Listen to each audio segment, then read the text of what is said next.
Yeah, yeah, yeah, yeah, yeah. Yeah, yeah, yeah, yeah, yeah. Yeah, yeah, yeah, yeah, yeah. It's a great reversal. It's Matthew 20.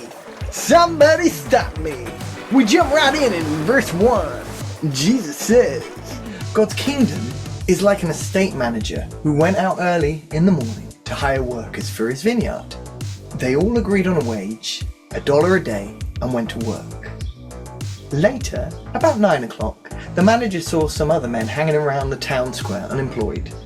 He told them to go to work in his vineyard, and he would pay them a fair wage, and they went. So Jesus continues in Matthew 20, verse 5. He did the same thing at noon, again at 3, and at 5 o'clock he went back and found still others standing around. He said, "Why are you standing around all day doing nothing?"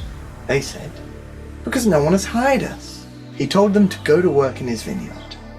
In Matthew 20, verse 8, when the day's work was over, the owner of the vineyard instructed his foreman, "Call the workers in and I'll pay them their wages. Start with the last I hired and go to the first." Those hired at 5 o'clock came in and each were given $1.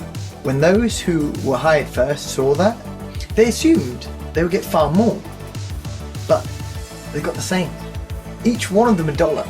Taking the $1, they complained angrily to the manager.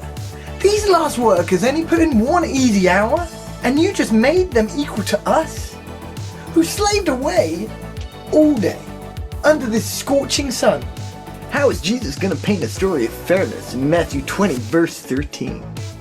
He replied to the one who was speaking to the rest, "Friend, I haven't been unfair. We agreed on the wage of $1, didn't we? So take it and go. I decided to give the one who came last the same as you. Can't I do what I want with my own money? Are you going to get stingy just because I'm generous?" And Jesus says it next in Matthew 20, verse 16. And here it is again, the great reversal. Many of the first ending up last and the last first. Just like Matthew 20, verse 17, to drink from the cup. Jesus, now well on his way up to Jerusalem, took the 12 off to the side of the road and said, "Listen to me carefully. We are on our way to Jerusalem. When we get there, the Son of Man will be betrayed to the religious leaders and scholars. They will sentence him to death. They will then hand him over to the Romans for a mockery and a torture and a crucifixion. On the 3rd day, he will be raised up alive." It was about that time that the mother of Zebedee's brothers came with her 2 sons and knelt before Jesus with a request. "What do you want?" "Give me your word that the 2 sons of mine will be given the highest place of honor in your kingdom, one on your right and one on your left." You have no idea what you're asking. Are you capable of drinking the cup I'm about to drink? They said, "Sure, why not?" Jesus said, Come to think of it, you are going to drink my cup. But as to awarding places of honor, that's not my business. My Father is taking care of that."